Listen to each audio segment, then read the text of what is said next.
Brother claimed Dad's watch was his. Video will show Dad putting in my hand before he died clear. Mark lunges across the conference table, so fast his chair screeches and tips, and for a split second, I genuinely think he's going to hit me. My hands clamp instinctively around the small watch box in front of me, like my body is trying to protect something it understands is precious even while my brain is still catching up. The lawyer, Ms. Patel, stands up so abruptly her papers slide, and she says loud and sharp, "Sir, sit down." But Mark doesn't even look at her. His eyes are locked on the box, wild and glossy, and he spits, "Give it to me. That's mine. Dad told me it was mine." My aunt gasps like she's watching a car crash. My mom makes a sound that's half warning, half pleading. The air in the room feels too thin, too bright, like someone turned the fluorescent lights up just to make everything uglier. I can feel the hard corners of the box biting into my palms, the little tremor in my forearms, and my throat is so tight it takes effort to say anything at all. "Mark," I manage, and my voice comes out smaller than I want. "Don't do this." It was a Sunday night 2 weeks before Dad died when he asked me to bring him his watch. He was in hospice by then, not the dramatic movie kind, with beeping machines and last-minute miracles. Just the quiet, relentless kind where your world shrinks to a bed, a window, and the faces that show up. The room smelled like antiseptic and that faint, sweet, stale smell hospitals have that clings to your clothes even after you leave. Dad looked like himself and not himself at the same time. Same eyes, same crease at the corner when he tried to smile. But the rest of him had been rearranged by the illness. His hands were thinner, the skin almost papery, but his grip was still stubborn when he reached for things. "Do you have it?" he asked, voice rough. His throat had been giving him trouble. Talking sounded like work. I knew what he meant without him saying it. The watch wasn't just an object in our family. It was a story. Dad's watch had been his dad's first, then his, and it had been repaired more times than I can count. It was nothing flashy. An old steel case with a worn leather strap, a face that had a tiny hairline crack near the edge that Dad always said gave it character. When I was a kid, I'd sit on his lap and watch him wind it, fascinated by the little ritual like it was magic. He'd let me hold it in my tiny hands, and he'd say, "Steady.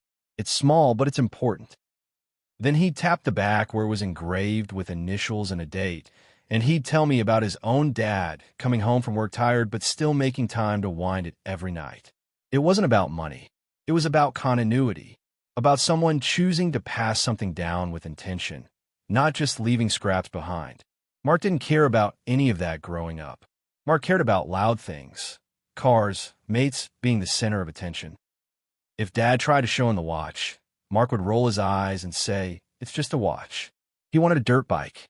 He wanted brand-name shoes. He wanted whatever made him look impressive to other people. Dad loved him anyway, the way fathers do even when they don't understand their sons. But there were parts of Dad that Mark never bothered to know. I did, not because I was better, because I was the kid who sat still long enough to listen. When Dad asked for the watch that night, I went home and opened the drawer where he'd kept it for years. It was in the same soft cloth pouch, the leather strap still faintly smelling like the aftershave he used when I was in primary school. My hand shook as I held it because something about it being outside his drawer, out in the open, made it feel like we were crossing a line. Back at hospice, Dad watched me take it out like his eyes could hold it in place. "Bring it here," he said. I stepped close. He reached out slowly, and I slid it into his palm. He curled his fingers around it for a moment, like he was checking it was real. Then he looked at me and said, very clearly, "This is yours." I blinked. "Dad." "No," he said, cutting me off gently but firm. "Listen, I'm not leaving you a house. I'm not leaving you a business.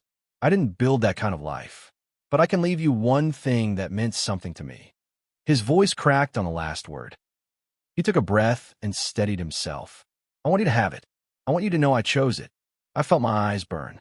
"Mark's going to lose it," I whispered because I didn't want Dad dealing with that. Not there, not while he was already fighting just to stay present. Dad's mouth twitched into the smallest sad smile. "Mark can be angry," he said. "Mark has been angry his whole life. That's not your job to fix." Then he did the thing that keeps replaying in my head now. In that conference room, while my brother tries to grab the box out of my hands, Dad turned his palm over and placed the watch onto my open hand. Not tossed, not handed like change. Placed. He pressed my fingers closed around it with surprising strength. You keep it, he said. You don't explain it. You don't apologize for it. At the time, I nodded like I understood.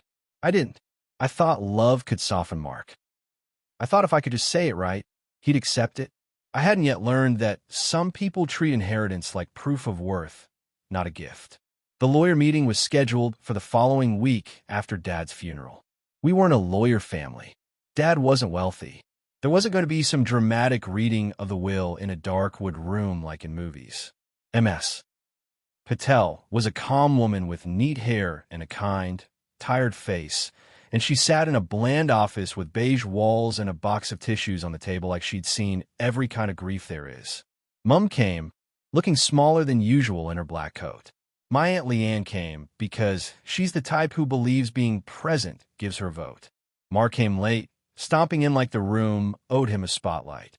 He didn't even sit properly at first. He paced behind the chair, jaw tight, eyes scanning everything like he was looking for the prize.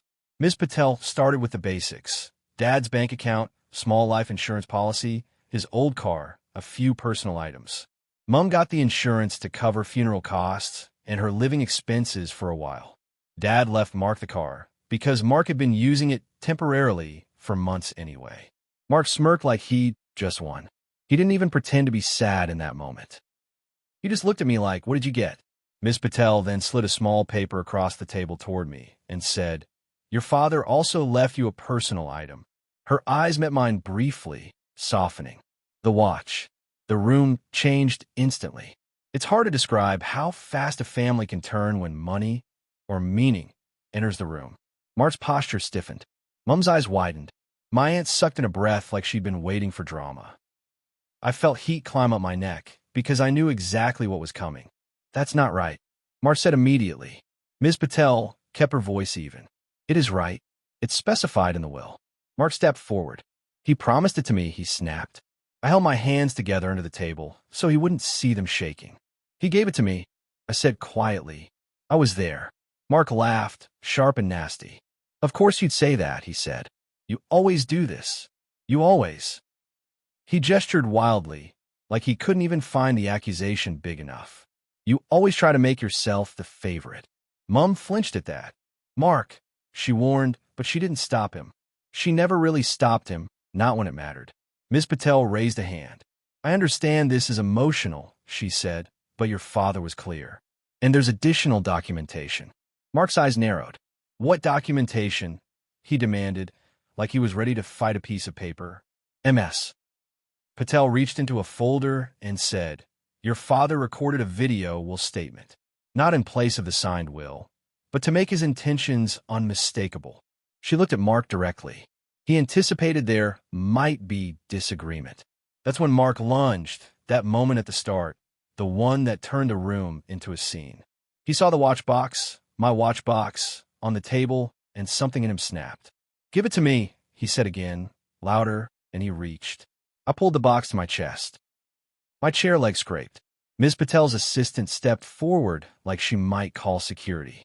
Mum stood up, her hands fluttering uselessly in the air.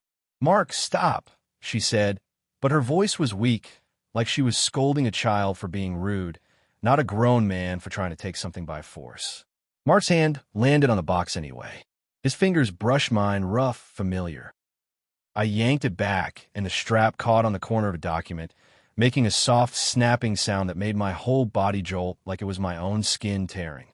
"Don't touch it," I said, and my voice came out steadier than I felt. Mark glared at me. "You don't deserve it," he hissed. That sentence hit deeper than I expected. Not because it was true, but because it exposed the ugly logic underneath all of this. To him, Dad giving me the watch wasn't about Dad loving me. It was a judgment. A hunking. A crown. Ms. Patel's tone sharpened.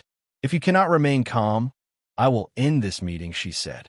"And if you attempt to take property not assigned to you, I will advise your sister to contact the police." "Sit down." Mark's chest heaved.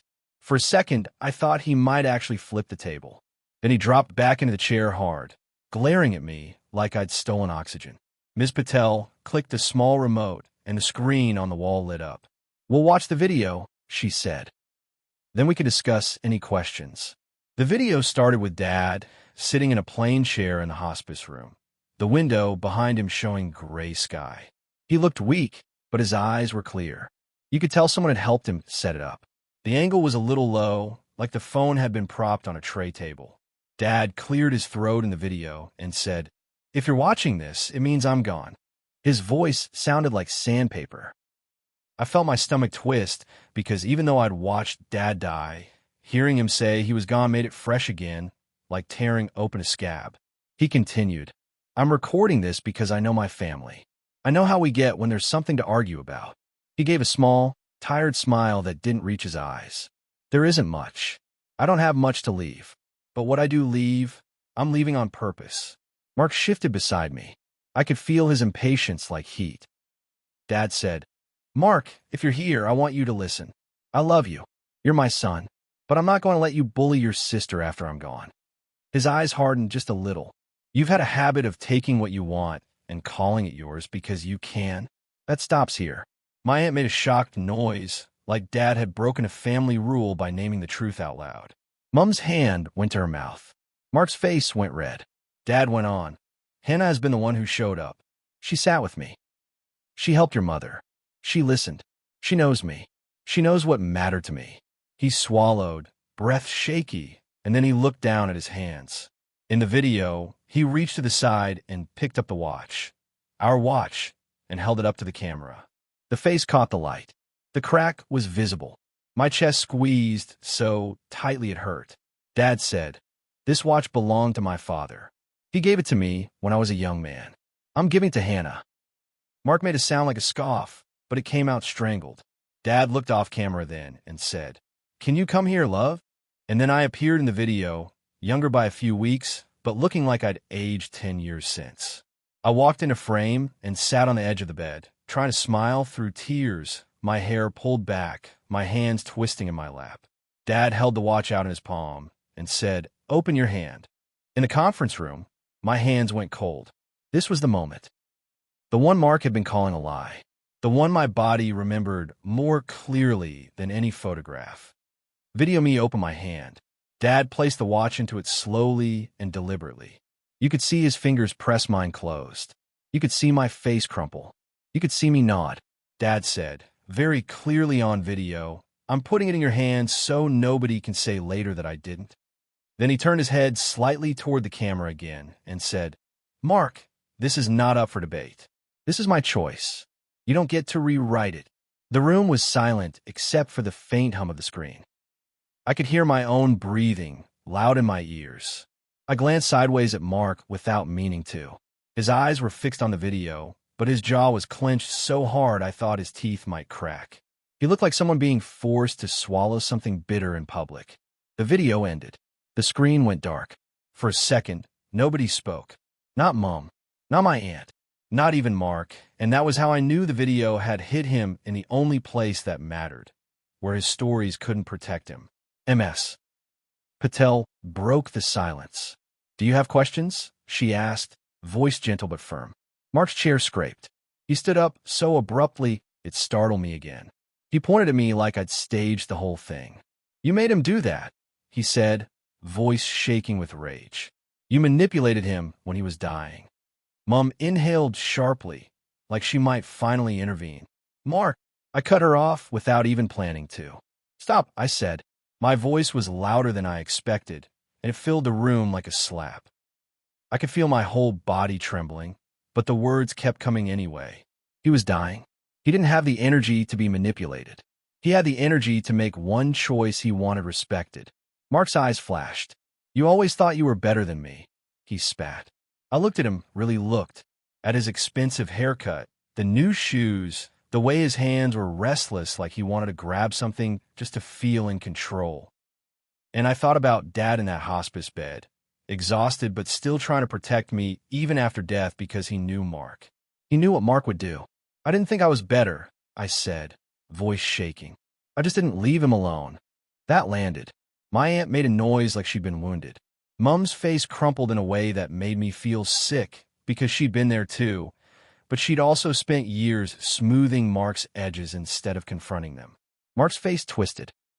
"So now I'm the villain," he said. "Great. Perfect. Everyone gets to hate me." Nobody answered. Because what do you say to someone who turns accountability into martyrdom? Ms. Patel cleared her throat. "The watch is legally yours," she said to me, then looked at Mark. "This matter is settled." Mark grabbed his jacket, knocked his chair backward, and stormed out. The door slammed hard enough to make the glass in the frame rattle. After he left, the room felt hollow. Mum started crying quietly, like she'd been holding it in until there was space. My aunt immediately pivoted into comfort mode for Mum, rubbing her shoulder, whispering, "He's just grieving," as if grief excuses attempted theft. I didn't cry. Not then. I felt numb, like I'd burned through my tears already. Ms. Patel slid the watch box toward me and said softly, "I'm sorry your father felt he needed to do that." I picked up the box, and the weight of it felt ridiculous. So small for how much it was ripping open. "He knew," I whispered. Ms. Patel nodded. "He did." On the drive home, I kept glancing at the passenger seat where the box sat, like it might disappear if I didn't watch it. My hands were sweaty on the steering wheel. My mouth tasted metallic. I was angry at Mark, yes. But underneath that, I was angry at the whole pattern that made Mark so confident he could just claim things. The way Mum had always softened consequences for him. The way our family treated his temper like whether we had to adapt to. The way Dad's dying wish still had to be defended like a court case. That night, Mark texted me, "Enjoy your little prize." Hope it was worth it. I stared at it for a long time. The old version of me wanted to type a paragraph explaining myself, reminding him of the video, begging him to just accept it so we could all pretend we were normal. Instead, I typed, "Dad gave it to me.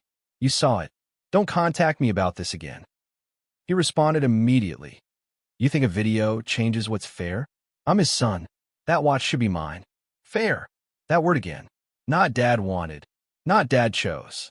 Fair, like inheritance, is a scoreboard. For the next week, my phone became a minefield. Mark called. He left voicemails that started calm and turned ugly.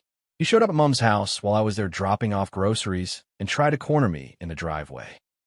He stood too close, looming, and said, "Just give it to me and we can move on." I backed away and said, "Move on from what? You trying to take something Dad gave me?" Mark's eyes flickered with something like panic, then anger covered it. "You're tearing the family apart," he snapped. I actually laughed, one short laugh that shocked us both. "You mean I'm not letting you do whatever you want?" I said. Mum stood in the doorway, wringing her hands. "Please," she said to me, not to Mark. "Can't you just?" That hurt more than Mark shouting. Mum asking me to sacrifice again to keep Mark comfortable. Mum doing what she always did, making me the peacekeeper, the flexible one, the one who should understand. I looked at her and felt something inside me settle into a decision. "No," I said. "Not this time." After that, I took the watch to a jeweler and had it appraised and serviced. Not because I wanted to sell it, but because I wanted documentation. I opened a safe deposit box at my bank and put it there because I didn't trust Mark not to break into my place if he got desperate enough. That might sound extreme, but you haven't seen your brother's eyes when he thinks you have something that should be his. A month later, Mum invited us both to dinner, saying she wanted a reset. I almost didn't go, but part of me still wanted the fantasy that we could sit at a table and be siblings instead of opponents. It lasted 10 minutes. Mark arrived late, loud, acting like nothing had happened, hugging Mum too hard, making jokes. Then he glanced at my wrist, empty, and smirked. "Not wearing it?" he asked sweetly. "Shame. I thought you want to show off." I felt my pulse jump. "It's safe," I said. Mark's smile didn't move his eyes. "Of course it is," he said. And then he turned to Mum and said, "So when are you going to talk some sense into her?" Mum's face tightened. "Mark." He leaned back in his chair, arms open like he was presenting a case to an audience. "Dad wasn't in his right mind at the end," he said. "We all know that." He was confused. And he nodded toward me, took advantage. My hands went cold. Mum looked at her plate. She didn't correct him. She didn't defend Dad's clarity. She didn't defend me. Something in me snapped, quiet and final.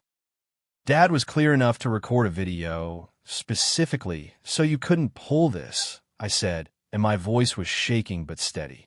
He was clear enough to put it in my hand and say your name and tell you to stop bullying me even after he was dead. You saw it. So don't stand here and call him confused just because you didn't like what he chose. Mark's face reddened. You always do this, he hissed. You make me the bad guy. No, I said. You're doing that yourself.